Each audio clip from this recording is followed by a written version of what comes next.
NM dimarahin 2 kali sama hakim di Kepanjen waktu kasus sidang Isa Sega. Kira-kira kenapa ya guys? Seperti yang tadi saya nyatakan, saudara saksi menjawab saja apa yang ditanya dan jangan memberikan pernyataan yang merendahkan martabat orang. Aku butuh kejujuran. Ya, ya, semua harus dihormati.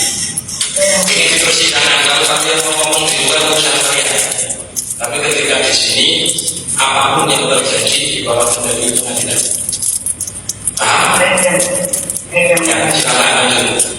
Jadi Pak Hakim menegur NM dengan keras karena dianggap NM merendahkan martabat dan diingatkan kembali di dalam ruang sidang harus saling menghormati. Kebiasaan di luar sidang dibawa masuk sampai ke dalam sidang ya Bu. Jadi memang Pak Hakim ini luar biasa ya, kita acungi jempol, tetap menegakkan kebenaran tanpa perlu menghina orang lain, tanpa perlu merendahkan martabat orang lain. Tapi ternyata nggak sampai di situ guys, ada lagi teguran kedua yang diberikan oleh Hakim kepada NM. Yang bertanggung jawab teman-teman dari kejaksaan. Kalau di situ ada saksi dengan didampingi penasihat hukum, saya minta penasihat hukumnya juga keluar karena kita keliru hanya untuk memastikan saksi ketika ditanya di persidangan tidak ada pendampingan dari penasihat hukum harus di luar area persidangan, makanya pasti ada batasannya.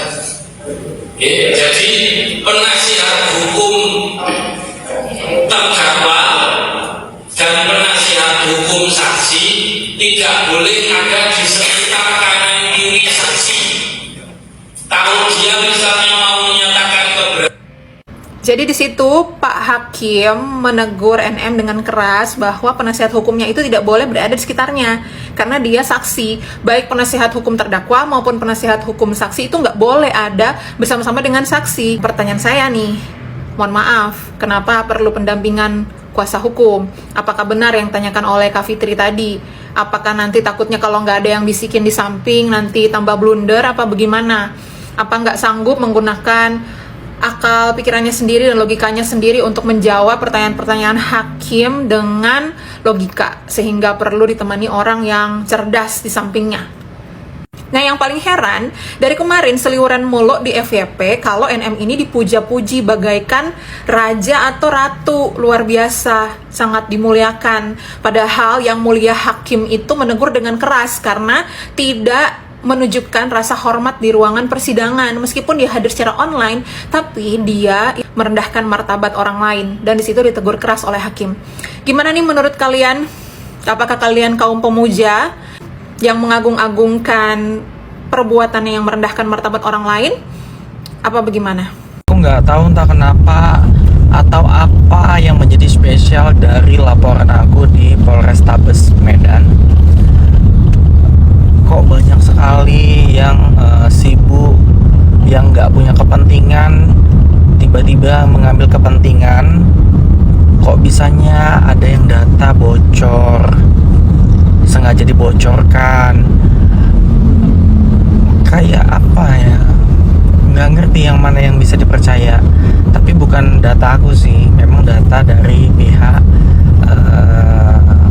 pemeriksaan sih. Dan kepentingannya apa gitu loh data itu dibocorkan. Nggak paham ya, kok semua ngambil kepentingan yang nggak jelas gini loh.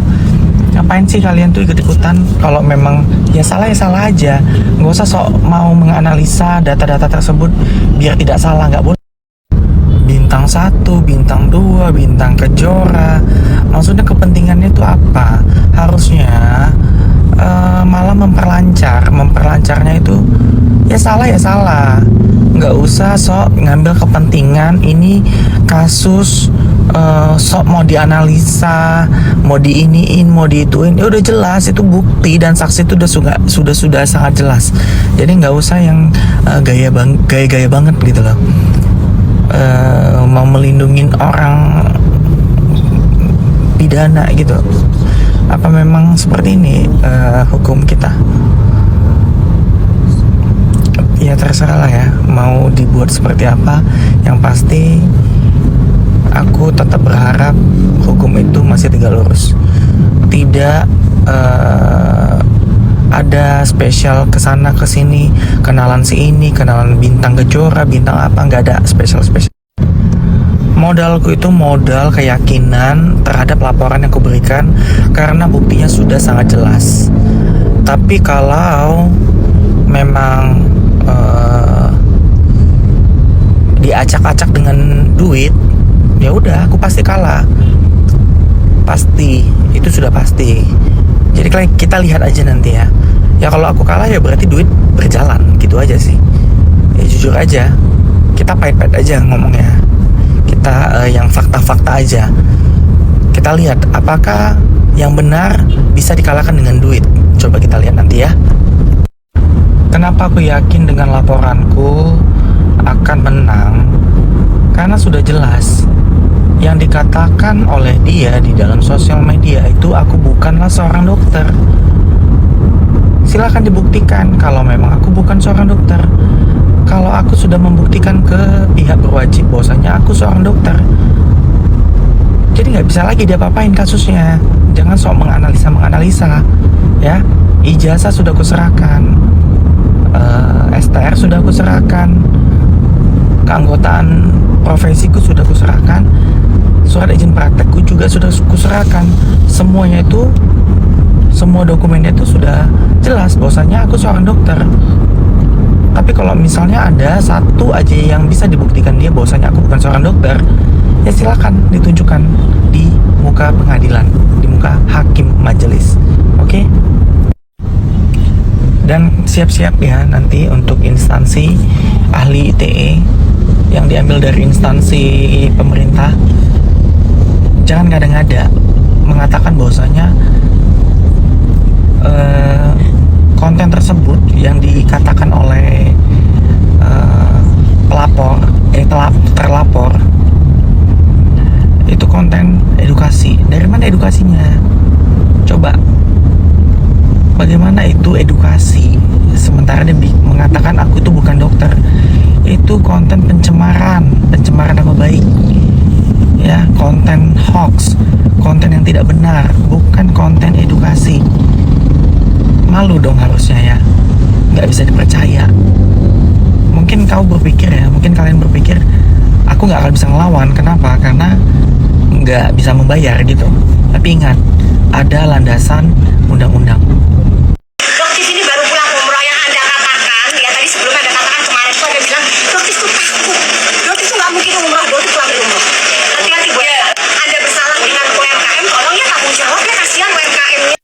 Guys, gue baru lihat video Doktif yang ini, dan setelah gue lihat keseluruhan, apa dikatakan Doktif ini bener loh. Karena gini loh, kalau nggak salah ya, Bu Elsa ini dulunya salah satu dari tim pengacaranya Presiden Soeharto. Dulu gue mengagumi Bu Elsa ini karena gue pikir saat itu pengacara wanita yang hebat dan berani ya saat itu. Tetapi seiring berjalannya waktu sampai sekarang ini, kok gue jadi berubah pandangan sama Bu Elsa ini. Memang ada bagusnya juga, Bu Elsa ini sangat membela kliennya. Mau benar, mau salah, dia bela mati-matian. Tetapi kadang-kadang cara membelanya itu suka aneh gitu. Dia kadang-kadang menyampaikan statement-statement yang tidak ada dasarnya. Dan gue lihat statement-statement dia itu kadang suka melenceng dari perkara yang dia tanganinya. Seperti contoh Doktif ini. Mengatakan Doktif itu nggak berani datang. Katanya dia nggak umroh. Tapi nyatanya kan Doktif ada. Jadi seolah ada beberapa statement Bu Elsa itu, dia menyerang lawan dari kliennya itu berdasarkan asumsi dia sendiri, untuk kepentingan dia sendiri. Dan jadi seolah melenceng dari proses hukum yang dialami oleh kliennya ini gitu. Dan ini buat gue pribadi sih nggak enak gitu, ngerti nggak? Bahkan kadang-kadang kalau gue juga ada beberapa kata-katanya Bu Elsa ini yang seperti Doktif itu seolah yang dilontarkan oleh oleh Bu Elsa sendiri, dan nggak ada urusannya dengan masalah ini. Kalaupun misalkan nantinya ada statementnya dari Bu Elsa ini dikritik, biasanya dia balik marah, atau biasanya dia mengalihkan dengan asumsi itu kan masih berhubungan lah atau apalah, padahal itu nggak ada hubungannya. Lalu kadang-kadang juga dia kabur gitu aja.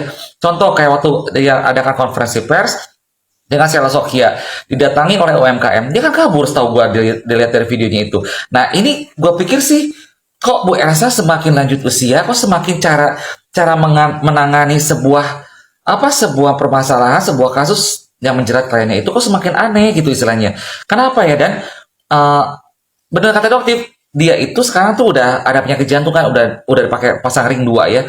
Harusnya Bu Elsa memang mungkin dia sebagai pengacara wanita di usia lanjut usianya juga nggak mau merepotkan orang lain, dia masih terjun turun tangan langsung untuk menangani perkara-perkara yang ada.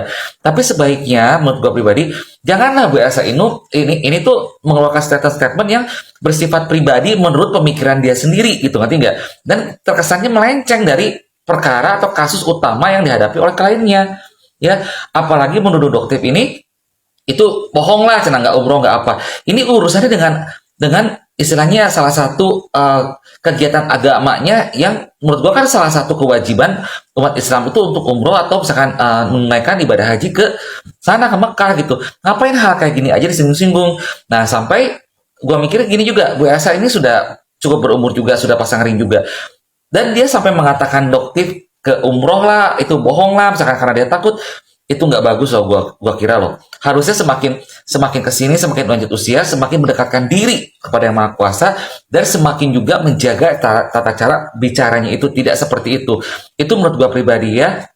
Karena apa ya? Memang ada beberapa hal gitu, beberapa kali nih gua lihat nih ya dari ada penampilannya Bu Elsa atau apa, memang dia ngeluarin statement itu yang kesannya tuh kayak yang agak melenceng, terus nggak nyambung, dan dia tuh istilahnya bersikeras dengan statement dia itu gitu, walaupun diketahui itu salah, nanti nggak. Dan bahkan kalau ada yang mengkritik, dia berbalik marah dan bahkan selalu bilangnya apa salahnya, toh masih nyambung, toh gini gitu. Padahal kita kan sebagai orang awam tuh nggak bisa menerima hal itu gitu, ngerti nggak sih? Ya jadi mohon maaf Bu Elsa, saya sangat mengagumi Bu Elsa dalam hal ini sebagai wanita, salah satu pengacara wanita yang hebat waktu zaman tim Presiden Soeharto. Tolong jangan sampai istilahnya kehebatan Bu Elsa dulu sebagai pengacara yang hebat dan berani, sekarang tuh orang-orang udah mulai berubah pandangannya terhadap Bu Elsa karena ada beberapa hal yang memang kita lihat ini nggak pantas untuk dilakukan oleh seorang pengacara, seperti apalagi kelasnya seperti Bu Elsa ya. Jadi mohon maaf kalau kata-kata saya ada yang salah Bu Elsa ya, tapi ini masukan juga untuk Bu Elsa untuk lebih menjaga statement-statement yang ada dan fokuslah terhadap permasalahan yang dialami oleh kliennya. Jangan melakukan statement-statement yang berdasarkan pemikiran sendiri dan ego sendiri untuk tujuan menyerang lawan dari kliennya ini, karena itu nggak akan ngaruh dan malah menjadi bahan tertawaan buat banyak orang. Oke? Untuk Doktif, terima kasih Doktif udah begitu berani untuk menegur, untuk memberi masukan, untuk memberi saran, dan semuanya, baik itu mafia, baik itu terhadap pengacara sekelas Bu Elsa juga, terhadap siapapun juga. Doktif gue bilang gue keren banget, dan masyarakat Indonesia banyak yang mendukung Doktif. Apapun kata orang mengenai Doktif, gue pribadi ini tidak peduli, karena buat gue pribadi tidak mudah menjadi seorang Doktif ini. Perjuangannya keras sekali. Gue yakin di balik dia keluar-keluar itu pasti banyak juga teror yang mengancam dia. Bahkan mungkin ada juga teror-teror lainnya juga untuk Doktif. Tapi lihat, Doktif kuat dan tidak pantang menyerah. Dan ini seorang wanita yang tangguh yang wajib dicontoh banget. Bahkan yang gue salutnya lagi, dia sangat menghargai pengadilan. Terbukti dia melepas topeng yang menjadi identitas pribadi yang harusnya dijaga sama dia, tapi dia lepas di saat pengadilan. Dan itu keren banget. Oke?